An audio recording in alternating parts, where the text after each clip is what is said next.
அரக்கோணம் அருகே 12ஆம் வகுப்பு பொதுத் தேர்வு நடைபெற்றுக் கொண்டிருந்த போது பள்ளிக்குள் நாட்டு வெடியை வீசியதில் மாணவர் ஒருவர் காயமடைந்துள்ளார்.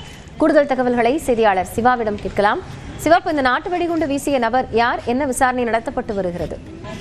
நிச்சயமாக காத்திரி, அரக்கோணம் அடுத்த தக்கோலம் பகுதியில் அரசினர் ஆண்கள் மேல்நிலைப் பள்ளி இருக்கிறது. இந்த ஆண்கள் பள்ளியில் சுமார் 190 மாணவர்கள் 12ஆம் வகுப்பு தேர்வு எழுதியிருக்காங்க. தற்போது பாத்தீங்கன்னா காலையில் தேர்வு எழுதுவதற்கு முன்னாக மாணவர்கள் அங்கு அமர்ந்து படித்துக் கொண்டு இருந்த போது அருகில் உள்ள காம்பவுண்டுக்கு வெளியில் அருகில் உள்ளவர் நாட்டு வெடிகுண்டு பள்ளி வளாகத்தில் தூக்கி வீசப்பட்டு இருக்காங்க. அதில் ஒரு மாணவருக்கு தலையில் காயப்பட்டு அரக்கோணம் அரசு மருத்துவமனை அனுமதிக்கப்பட்டிருக்காங்க. மேலும் சம்பவத்துக்கு வந்த போலீசார் இது குறித்து வழக்கு பதிவு செய்திருக்காங்க. குறிப்பாக சொல்ல போனால் தக்கோலம் காவல் நிலைய போலீசார் இப்போ தற்போது பள்ளிக்கு அங்க போலீசாரும் குவிக்கப்பட்டிருக்காங்க.